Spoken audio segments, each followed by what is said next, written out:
안녕하십니까. 본 강좌는 조선이공대학교 기계과 2학년을 대상으로 하는 기계유소 설계 2 과목이고요. 온라인 비대면 강의 3주차 1차 시가 되겠습니다.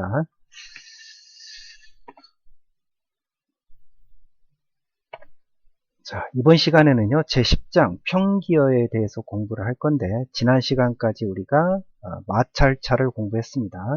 마찰차 이어서 평기어인데, 이 기어는 기계요소 설계 과목에 있어서 하이라이트라고 생각할 수가 있어요.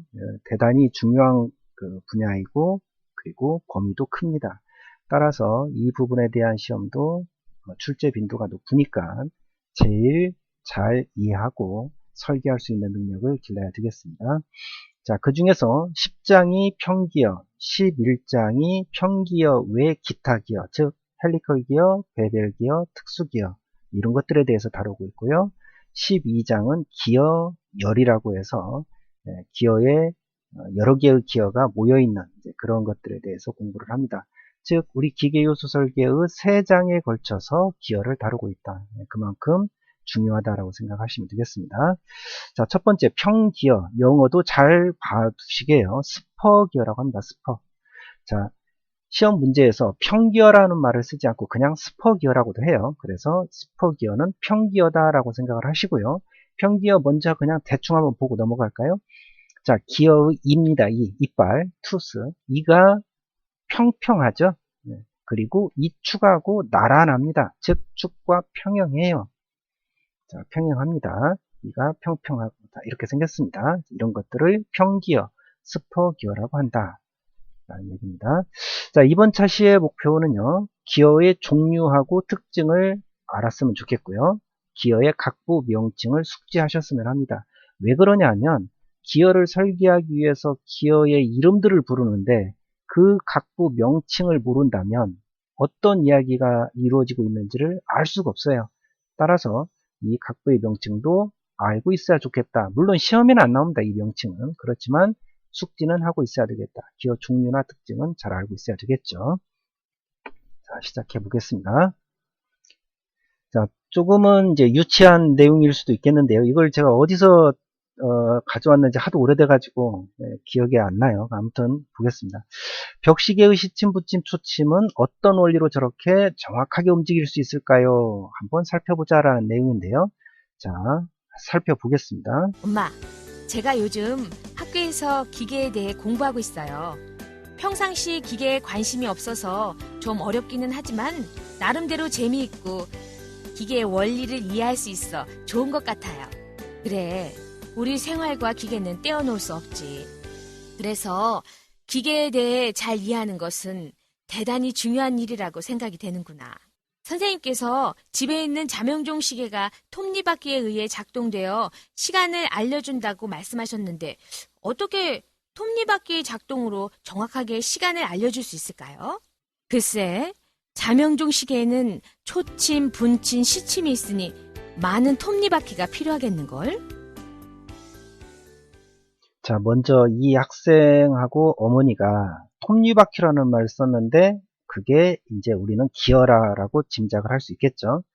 그리고 여기 제목에 보면 전동용 기계유소라고 했는데 지금 여기서 설명은 기어, 즉 톱니바퀴 기어를 설명하고 있습니다. 실제로는요, 전동용 기계요소, 우리가 이미 배웠던 마찰차도 전동용입니다. 동력을 전달하는 기계요소이기 때문에 앞으로 배우는 체인이나 이런 것들도 똑같아요. 다 전동용 기계 요소입니다. 근데 여기서는 그냥 그 전동용 기계 요소 중에서 기어가 대표적이니까 그냥 이렇게 쓴 것 뿐입니다. 자, 학습 목표 한번 보도록 하죠. 전동용 기계 요소의 종류를 알 수 있다. 자, 우리도 오늘 차시의 목표가 이거였습니다. 종류와 특징. 기어의 장점을 3가지 이상 특징입니다. 말할 수 있다. 기어와 마찰차의 차이점을 이거 설명할 수 역시 있다. 특징이 되겠죠. 기어하고 마찰차. 우리 이제 뒤에서 다시 또 설명하겠지만 눈치가 있으면 대충 아실 수 있을 거라고 생각하고요. 자, 한번 보겠습니다. 기어의 특징. 자, 기어란 한 쌍의 마찰차 접촉면에 이를 만들어 이가 서로 맞물려 돌아가게 한 기계 요소다. 자, 다시 한번 보죠. 한 쌍의 마찰차, 이미 배웠습니다. 마찰차. 마찰차는 E가 없어요. 그냥 마찰력으로 굴러가는 겁니다. 그래서 미끄럼이 생기죠. 예. 근데 이 마찰차의 접촉면에 이빨을 만들었다. 예. 마찰차의 면에다가 E를 팠어요. 그래서 이 E가 맞물린다라는 겁니다. 그러면 마찰차하고 틀린 게 뭐가 틀리죠? 똑같아요. 근데 E에 의해서 E가 물려서 돌아간다. 이해하시겠습니까? 네, 그렇게 돌아간다라는 기호의 정의가 되겠습니다. 자, E가 물려서 돌아가기 때문에 얘는 하나가 돌면 다른 하나가 돌 수밖에 없죠. E가 물려 있으니까. E가 물려있기 때문에 억지로 돌아갑니다. 만약에 억지로 안 돌아가면 E가 파손이 되겠죠. 네, 그렇게 됩니다. 따라서 항상 일정한 속도 B로 돌아간다 라는 얘기예요. 마찰차는 마찰력이 마찰 개수가 부족하면 축을 밀어붙여야 됐잖아요. 부족하면 미끄럼이 생겨요. 미끌림이 생깁니다. 회전수가 달라져요. 그런데 기어는 항상 일정한 회전 B, 속도 B를 갖는다. 자, 보십시오. 여기가 A가 20개입니다. 이빨이 20개. B는 10개예요. 만약에 A가 한 바퀴를 돌면 B, 이빨 10개인 것은 몇 바퀴를 돌아야 될까요? 두 바퀴를 돌아야 되겠죠? 네, 두 바퀴 돌립니다. 자, 실제 입력 한번 해보겠습니다. A가 한 바퀴를 돌면 B는 두 바퀴를 돈다. 그럼 A가 20개짜리가 10회전을 합니다. 그러면 B는 몇 회전을 해야 돼요? 20회전을 해야 되겠죠? 네. 정확히 그렇게 돌아갑니다. 마찰차하고 달라요. 네. 즉 속도비가 회전비 속도비가 일정하다라는 겁니다. 또 하나요. 만약에 얘가 이렇게 멀리 떨어져 있어요. 그러면 이빨이 물 수가 없죠. 마찰차 역시 마찬가지긴 합니다만 작은 기어도 만들 수가 있어요. 작은 마찰차는 만들면 그만큼 마찰 개수가 적어져서 힘들죠. 근데 기어는 작은 간격, 축 간의 거리가 작아도 동력을 충분히 전달한다라고 했습니다. 자, 장점이 그래서 정확한 속도비로 큰 동력을 전달한다. 왜 큰 동력을 전달합니까? 미끌리지 않으니까. 그리고 두 축 간 거리가 짧을 때 사용을 하는 장점이 있고요. 단점은 운전 중 접촉을 분리하지 않고는 동력 전달이 곤란하다. 그렇죠? 항상 얘네들은 분리가 안 되는 이상은 무조건 돌아간다. 그런 뜻입니다. 자, 그렇게 특징을 가지고 있습니다. 자, 기어의 모듈은 뒤에서 배우고 다음 시간에 배우도록 하겠습니다. 자, 평기어. 오늘이 평기어 시간이에요. 평기어는 축이 평행하고요. 이빨 면도 평행하다라는 얘기입니다. 네. 즉, 이 중심선과 나란하다, 평행하다라는 겁니다. 그렇기 때문에 만들기가 쉬워요. 네. 만들기가 쉬운데 이게 접촉이 이루어져서 한꺼번에 접촉이 되기 때문에 소음이 심합니다. 그래서 고속유전에는 부적당하겠죠. 그래서 일반적으로 시계나 선반에 주로 사용합니다. 자, 이런 것들은요, 다음 시간에도 배우겠습니다만, 오늘 시간에도 나옵니다. 기어의 종류에서. 자, 헬리컬 기어를 보겠습니다. 평기어. 자, 애니메이션 굳이 안 봐도 되겠죠? 자, 평기어는 두 축이 평행하고, 잇면 또는 잇줄이 평행하다라는 얘기입니다. 자, 헬리컬 기어를 볼까요? 두 축이 평행합니까? 평행합니다. 네. 단, 이 줄을 보세요. 잇줄이 이하고 축하고 평행하냐? 평행하지 않습니다. 평행하지 않아요. 그래서 이렇게 생겼습니다. 여기에 축이 꼽히겠고, 물론 우리 이미 배웠던 키에 의해서 고정이 되겠죠. 두 개의 헬리컬 기어가 맞물려서 돌아가는데 축은 평행한데 잇줄은 축 중심과 평행하지 않더라라는 얘기입니다. 이러한 특징이 있죠. 자, 이것을요, 애니메이션을 나중에도 뭐 볼 기회가 있습니다만은, 자, 얘네들은 순차적으로 접촉을 하게 돼 있어요. 돌면서. 순차적으로 접촉했다가 순차적으로 빠져나옵니다. 그렇기 때문에 아까 평기어보다 소음이나 진동이 매우 적어요. 그래서 특징이 소음과 진동이 매우 적고요. 공작기계나 내연기관 등에 주로 사용을 하더라라는 얘기입니다. 자, 세 번째, 베벨 기어 보겠습니다. 베벨 마찰차 우리 공부했었는데요. 비슷합니다. 직각 방향으로 동력을 전달할 때 거기에다가 이를 만들어 놓은 게 베벨 기어예요. 즉 축이 이거 0도라고 하면 이건 90도죠. 그래서 직각 방향으로 동력을 전달한다. 물론 마찰차로도 가능하죠. 크라운 마찰차도 있었고 제롤 베벨 마찰차도 있었습니다. 자, 마찰차도 가능한데 보다 확실한 동력을 전달하고 큰 동력을 전달한다라는 얘기죠. 이게 베벨기어입니다. 그래서 축의 중심을 이으면 두 축의 중심이 한 점에서 만납니다. 마찰차하고 똑같이. 그래서 수직으로 교차할 때 이때가 베벨기어다라는 얘기입니다. 자, 우리 전동 드릴 할 때 드릴 날을 끼우거나 뺄 때 다른 공구를 갖다가 돌려주죠. 나중에 보겠습니다만 그런 거 역시 베벨 기어다라는 얘기입니다. 자동차와 차동장치에도 사용됩니다. 그러니까 뒷바퀴에서 보통 뒷바퀴에서 쓰죠.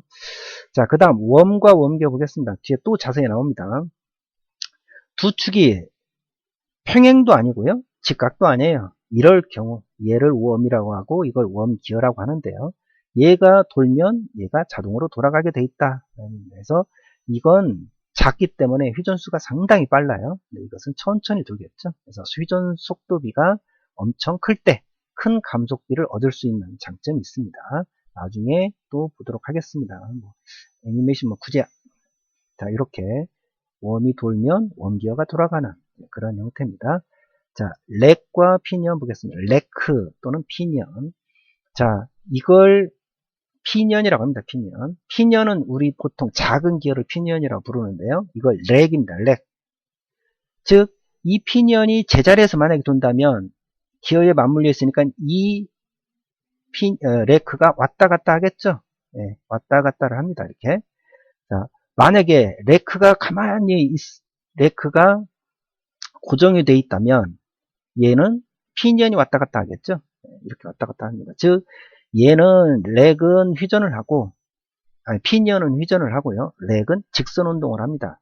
즉, 회전 운동을 직선 운동으로 바꿀 때, 이럴 때에 쓰겠죠. 이렇게 회전 운동을 직선 운동으로 바꿀 때, 또는 반대로 직선 운동을 회전 운동으로 바꿀 때도 쓸 수가 있겠습니다. 자, 이렇게 되어 있고요. 자, 이거 두 축이 평행합니까? 이거 축은 어디 있어요? 이거 축 평평하지만 우리 지구는 둥글잖아요. 둥글어요. 그런데 우리가 눈으로 바라보기에는 평평한 것처럼 보이잖아요. 왜? 어마어마하게 크기 때문에. 자, 이 역시 기어가 어마어마하게 지구만큼 커요. 그러면 여기는 평평하게 보일 거란 얘기입니다. 이게. 네? 그래서 축이 이 아래쪽에 있다라고 보시면 되는 거예요. 그냥. 그렇다면 축이 평행합니까? 평행하다. 옵니다. 네, 주의하셔야 돼요. 평행합니다. 렉과 피니언. 피니언은 축은 안 보이지만 무한대의 크기를 갖는 둥근 기어라고 생각하면 이게 피니언인 거다라는 얘기입니다. 그래서 두 축은 평행합니다. 자, 이렇게 나와 있고요. 자, 그 다음을 보도록 하겠습니다. 자, 기어의 종류와 용도를 한번 살펴볼까요?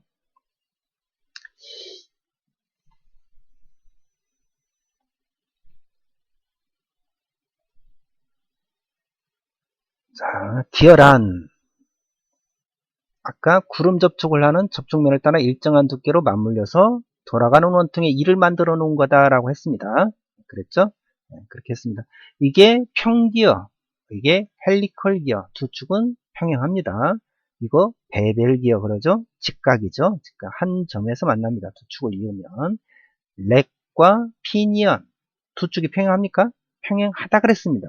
렉은 무한대의 원형 기어라고 생각하고요. 그 다음 이건 웜과 웜기어, 그렇죠? 네, 이것은 평행하지도 직각하지도 않은 겁니다.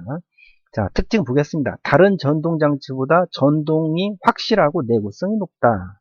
그래서 자동차나 공작기계 이런 데에 많이 씁니다. 서로 맞물리는 기어의 입수를 변화시켜 회전 속도를 바꿀 수 있다. 그렇죠? 네, 그리고 회전비가 일정하죠. 네, 두 축이 평행하거나 교차하지 않아도 확실한 동력을 전달할 수 있다. 확실한 동력 전달. 자, 기어입니다. 두 축 간의 거리가 가까울 때 사용한다 라고 했습니다. 멀면은 우리 흔히 벨트, 그죠? 벨트나 체인들 많이 쓰잖아요. 네, 그렇게 되어 있습니다. 자, 기어 종류 아까 봤죠? 평기어, 평행할 때 나란하다 그랬습니다. 그래서 이렇게 사용을 하고요. 헬리컬 기어, 축은 평행한데 잇줄이 평행하지 않더라 라고 했습니다. 원활하고 소음이 적다 했습니다. 자, 베벨 기어, 직각이죠? 네, 직각으로 바꿀 때 쓰더라 라고 했습니다. 그래서 많이 씁니다. 우리 일상생활에서 나중에 베벨 기어 공부할 때 더 자세히 보도록 하시고요. 웜과 웜기어, 우리 몽키 스패너, 흔히 몽키 스패너라고 하는 부분, 돌리면 이가 벌어지죠. 이런 때에도 쓰는 게 웜과 웜휠이다라고 했습니다. 렉과 피니언, 회전 운동을 직선 운동으로 또는 직선 운동을 회전 운동으로 바꿔줄 수 있는 거, 이게 렉과 피니언이다라고 했습니다. 자, 이렇게 가고요. 자, 이제요. 마찰차의 특징 다시 이제 정리를 한번 해보죠. 우리 이미 배웠습니다. 마찰차 기어의 특징. 마찰차란 마찰력으로만 동력을 전달한다. 그래서 축 방향으로 밀어붙이는 힘 P가 생겼고 마찰력 Q가 나왔었죠. 그러면 큰 힘이 만약에 작용하면 마찰차에 미끄럼이 발생이 됐었습니다. 그렇다는 얘기는 속도비가 일정하지 않다는 얘기죠. 그러면 큰 힘을 전달하기에는 마찰차가 부적정하다, 적정하지 않다 이렇게 생각을 할 수 있는 거고요.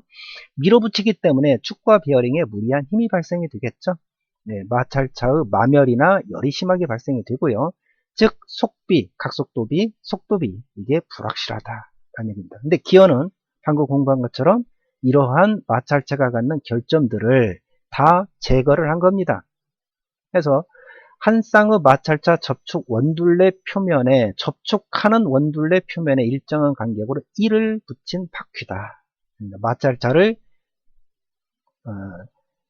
이제 진화시킨 이제 그게 곧 기어라고 생각하면 됩니다. 특징 보겠습니다. 아까 우리 학습 목표에서 3개 이상 말할 수 있다 그랬죠? 정확한 속도비로 큰 동력을 전달한다. 효율이 좋다. 당연히 효율이 좋겠죠. 큰 감속이 가능하다. 아까 웜 같은 거 큰 감속 가능하고요. 협소한 장소에도 설치가 가능하다 해서 우리 자동차, 미니카 같은 거 장난감 그런 데에도 전부 기어가 들어가 있습니다. 플라스틱으로 되어 있겠지만 그런 식으로 되어 있고 정밀도가 높다. 그래서 시계 항상 정확한 시간을 나타내죠. 소음과 진동이 발생한다. 평기어가 특히 그렇다 그랬고요. 이것들이 발생을 조용하게 하는 기어는 뭡니까? 아까 헬리컬 기어라고 했습니다.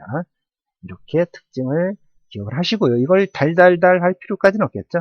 다만 사지선다형이나 오지선다형이 나오게 되면 골라낼 수 있는 능력은 가져야 되는데 외울 필요가 없이 기어가 갖는 특징을 이렇게 생각을 하면 충분히 이해를 하실 수가 있을 거다라고 생각합니다. 자, 기어의 종류 이미 배웠습니다. 평기어, 스퍼기라고 그랬고 우리 10장이 이 평기어입니다. 평행하다 그랬고요. 원통기어고 이의 형상이 간단해서 공작이 쉽다. 직선, 이의 접촉 상태 직선입니다. 자, 헬리컬 기어 축은 평행한데 축 방향과 윗선이 평행하지 않더라 라고 했습니다. 이게 헬리컬 기어입니다. 그리고 소음과 진동은 적다 그랬죠. 그렇기 때문에 큰 하중과 고속 전동에 사용이 될 수 있겠다라는 얘기는 일반적으로 공작기계나 자동차에도 많이 씁니다. 이렇게 해서. 자, 그런데 이게 곡선이기 때문에 가공은 평기어보다 쉬울까요? 어려울까요? 어렵겠죠? 가격은 비싸겠죠? 네, 그렇습니다. 자, 그 다음에요. 자, 요게 이렇게 틀어져 있기 때문에 축 방향으로 미는 힘이 생긴다. 그것을 갖다 추력이라고 합니다. 추력. 네, 이렇게 돼 있어요. 이게. 자, 그 다음에 나와서 얘를 봤더니 축 방향과 윗선의 방향이 일치하지 않아요. 자, 이거 헬리컬 기어죠? 헬리컬. 그런데 이것도 있고 이쪽에 또 하나가 기어가 있어요. 네, 면이 두 개가 서로 나눠져 있습니다. 이걸 갖다가 이쪽도 헬리컬, 이쪽도 헬리컬이에요. 이게 하나의 기어인데 이런 걸 갖다가 더블 헬리컬이라고 부릅니다. 즉 헬리컬이 두 개가 붙어 있다라고 해서 더블 헬리컬. 자, 이거 하나짜리를 그냥 헬리컬, 두 개짜리를 더블 헬리컬 이렇게 부르는데요. 아까 이건 축 방향으로 미는 추력이 생긴다. 나중에 헬리컬 배울 때 다시 더 설명하겠습니다. 추력이 생기는데 얘는 두 개가 서로 하나는 이쪽으로 밀고 하나는 이쪽으로 밀어요. 그러면 플러스 마이너스 제로가 됩니다. 그래서 이 추력을 없애기 위해서 쓰는 게 이중 헬리컬 또는 더블 헬리컬이라고 합니다.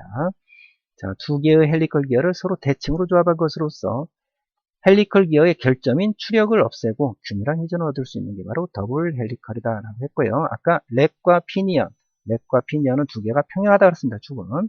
그래서 회전 운동을 직선 운동을 회전 운동으로 바꾸는 거다 그랬습니다. 렉은 반지름이 무한대인 원통 기어의 일부분이라 할 수 있다 그랬습니다. 이 렉이. 그래서 평평하다라고 보는 거고요.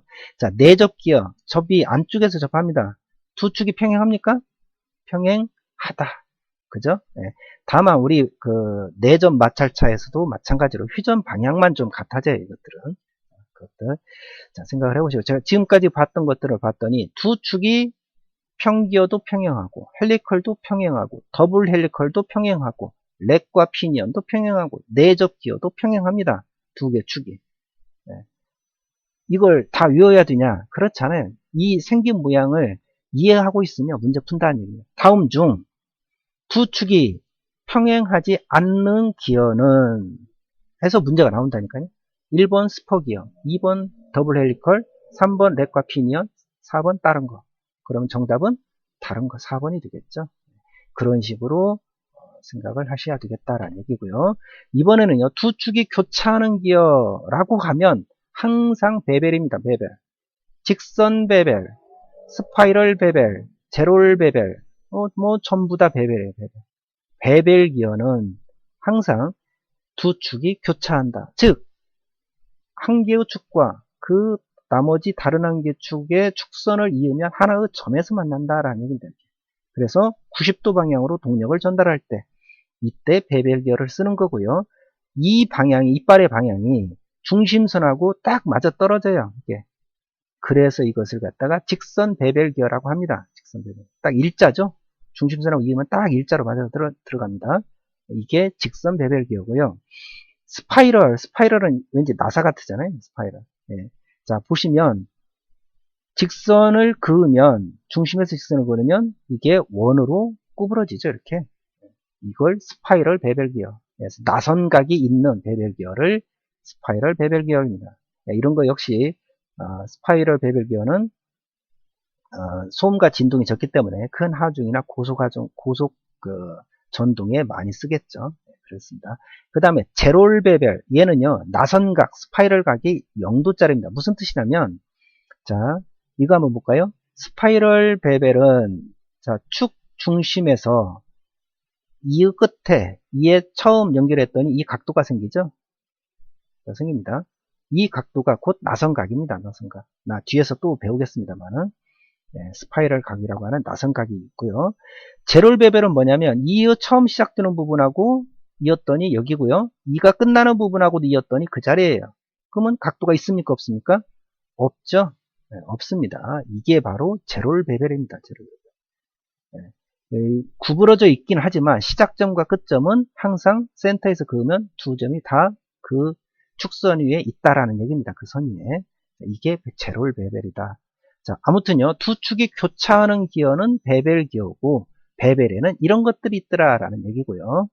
자, 마지막으로요, 이번에는요, 두 축이 평행하지도 않고 교차하지도 않아요. 자, 이런 식으로입니다. 이 중심이 여기 있는데 얘는 여기 있습니다. 이게 하이포이드 기어, 차동 장치에 많이 쓰는데요. 하이포이드 기어입니다. 실제 이렇게 생겼습니다. 네. 두 축이 90도가 아닙니다. 네. 하이포이드 기어, 웜기어, 웜과 웜휠이라고 있는 거 아까 감속비가 상당히 크다 그랬죠. 네, 이런 것들 두 축이 평행하지도 않고 직각이도 아니다, 교차하지도 않는다라는 얘기예요. 나사기어 있습니다. 피치면에 나사 모양의 치면을 만들어 놓은 거, 이게 나사기어고요. 페이스기어, 이런 게 페이스기어입니다. 페이스기어. 평기어 또는 헬리컬 기어와 불리는 원통기어 한 쌍, 이게 페이스기어라고 합니다. 그래서 직선인 경우에는 평기어일 때고, 헬리컬은 이어 접촉이 곡선이 되겠죠. 네, 이런 것들은 평기어가 되겠습니다. 평기어 원통을 갖는 페이스 기어다라는 얘기입니다. 자, 이렇게 기어가 추구 상태에 따라서 평행하냐, 직각이냐, 그리고 평행하지도 직각이지도 않느냐에 따라서 이렇게 분류를 한다라는 얘기입니다. 그래서 시험에도 잘 나오고 있습니다. 무조건 외울 게 아니라 이해를 하시면 되겠습니다. 평행한 기어를 알고 있고요. 그 다음에 베벨은 교차죠. 그 다음 나머지들은 다 그냥 평행하지도 교차하지도 않는다, 이렇게 생각하시면 되겠습니다. 자, 정리를 하면 평기어, 헬리컬, 더블 헬리컬, 렉과 피니언, 내적기어. 이것도 이게 엄청 크면 이거하고 같다라는 뜻이에요. 유사하다라는 뜻입니다.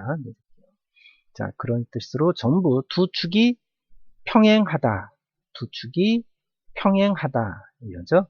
평행하다. 교차한다는 베벨, 베벨, 베벨. 교차하지도 평행한다는 것은 하이포이드, 웜, 나사, 페이스 등등이 있더라라는 얘기입니다. 거의 시험은 이 안에서 나옵니다. 이렇게 이해를 하고 계시면 좋겠다. 대단히 중요한 내용이었습니다. 자, 정리를 한 거고요. 우리 교과서에도 있으니까 한 번씩 읽어보셨으면 합니다. 여기에서도 평행한 기어가 평, 헬리컬, 더블, 렉, 피니언, 내적, 베벨, 베벨, 베벨, 그리고 하이포이드, 웜, 나사, 페이스 이런 식으로 있죠. 그렇게 되어 있는 게 곧 축관계로 나눈 기어의 분류가 되겠습니다. 자, 이번에는요, 이 모양, 이게 치형입니다. 치형. 치형에 의해서 분류를 하면 어떻게 되느냐, 이걸 아주 잘 알 필요는 없어요. 그냥 들어만 보시고 나중에 다시 곡선에서 공부를 하도록 하겠습니다. 사이클로이드 기어, 인볼루트 기어, 트로코이드 기어, 이렇게 세 가지가 있는데요. 사이클로이드 기어는 주로 정밀용에 사용하는 기어다 정도만 알고 계시면 돼요. 그래서 정밀 기어나 측정기계 시계 등의 정밀한 거, 이런 때 쓰더라. 왜 정밀하냐면요, 기어가 하나만 물려있는 게 아니라요, 같이 물립니다. 이렇게. 이것도 마찬가지죠. 여러 개가 물립니다. 물리면서 빠져요. 그래서 정밀한 겁니다. 그렇게 되어 있습니다. 자, 인볼루트 기어. 인볼루트 기어는요, 일반적으로 많이 쓰는 기어들입니다. 우리가 보통 보는 기어들이 다 인볼루트 기어입니다. 인. 내 안에 기어다. 입니다. 내 안에 가장 많이 씁니다. 그래서 산업기계나 공작기계 많이 씁니다. 자, 이런 것들. 자, 이거 확대해 보면 이렇게 생겼습니다. 이가 물렸죠. 서로 하나의 기어와 다른 하나의 기어가. 자, 실제 물려있는 걸 봤더니 이 하나가 물려있어요. 이건 빠져나오고 하나는 들어가고 있습니다. 자, 이런 식으로 되어 있는 게 인볼루트 기어고요. 세 번째, 트로코이드 기어는요, 어떤 거냐면요. 자, 보겠습니다. 여기. 이 기어와 이 기어가 맞물려서 회전을 해요. 근데 여기에 물이 들어온다 그러면 이 물이 이 사이에 공간에 같이 머금고 들어가겠죠. 이렇게.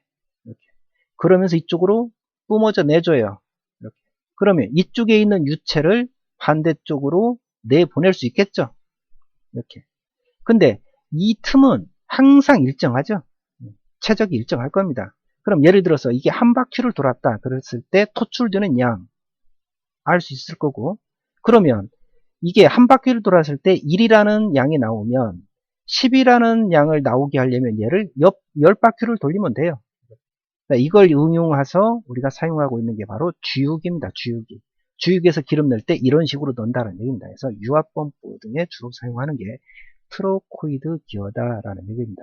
이게 들어와서 이쪽으로 내보내죠. 네, 그런 식으로 되어 있는 게 트로코이드 기어다. 자, 사이클로이드, 인볼루트, 트로코이드에서 인볼루트가 가장 많이 쓰는 우리가 쓰고 있는 기어고요. 사이클로이드는 정밀용이다라는 겁니다.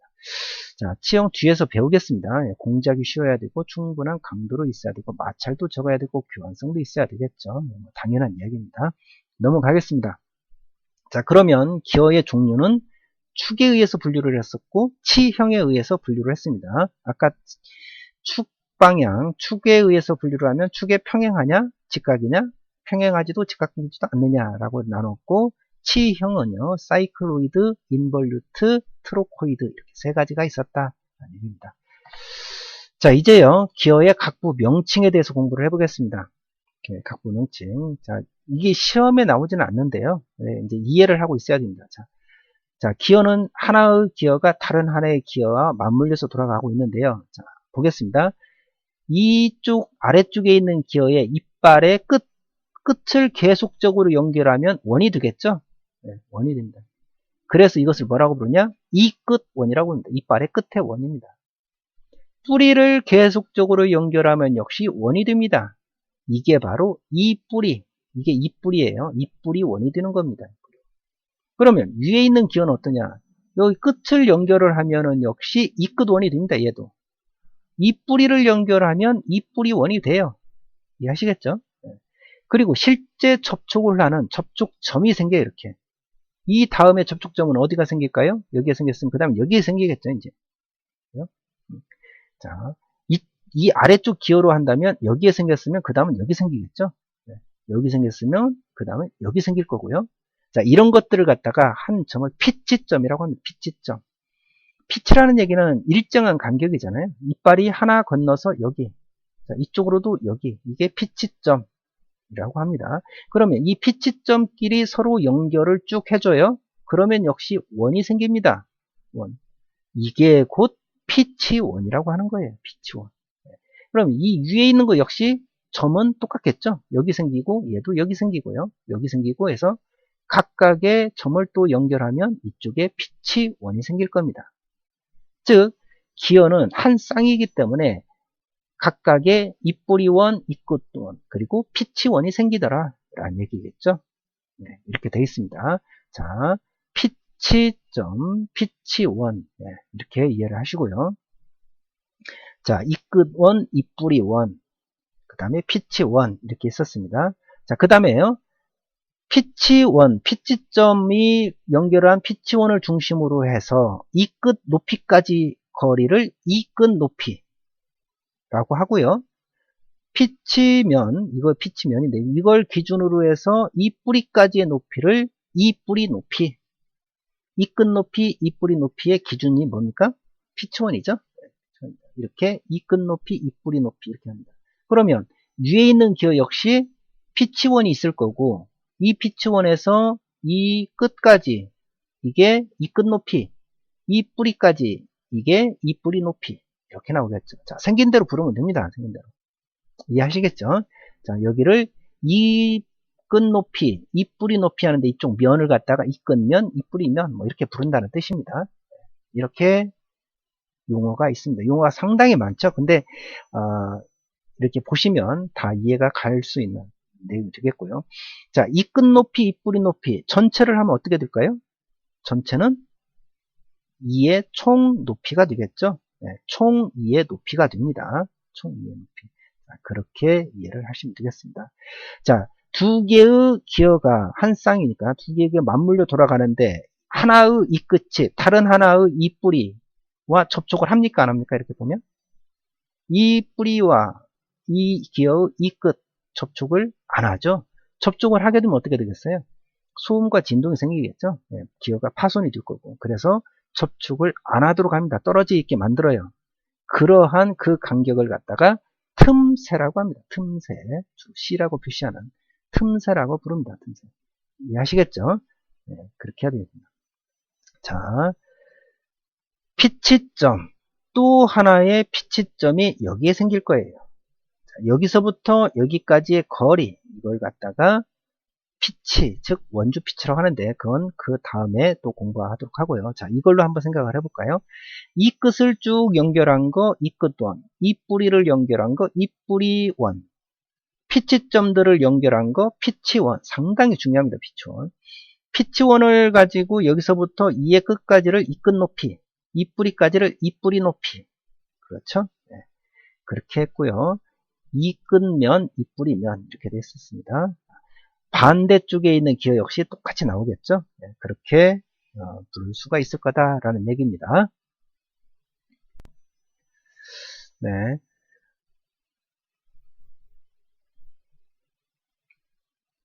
피치점을 기준으로 쭉 선이 만들어지는데 이 선이 피치선, 그리고 회전을 하니까 계속적으로 연결이 되니까 피치면이 되겠죠. 자, 위에까지 높이를 이 끝 높이, 아래까지 뿌리까지를 이 뿌리 높이, 전체를 총 2 높이라고 했습니다. 자, 이렇게. 그 다음에 이의 폭, 네, 기어의 일종의 두께, 폭이 되겠습니다. 폭, 이빨의 폭이다라고 하고, 피치점이 연결되는 이 두께, 이거를 이 두께라고 합니다. 이 두께가 클수록 이는 강한 기어가 되겠습니다. 자, 이런 식으로 되어 있고요. 자, 그 다음에요. 피니언, 구동기어, 중동기어 이거에 대해서도 잘 아셔야 되겠는데 이 시험에 나와서가 아니라 용어를 알아야 이해를 하니까 그렇습니다. 기어라는 것은 기어에서 동력을 전달한다는 얘기는 기어가 한 쌍, 즉 두 개가 맞물려 돌아간다는 뜻입니다. 따라서 그 두 개의 기어를 구분해서 분류해야 되겠는데 어떻게 구분을 하느냐? 기어 중에서 작은 거, 이빨이 적은 거, 그 기어를 피년이라고 부릅니다. 그리고 입수가 많은 거, 그거를 그냥 기어라고 불러요. 그것을 큰 기어라고도 하면 좋은데 그냥 기어라고 합니다, 보통.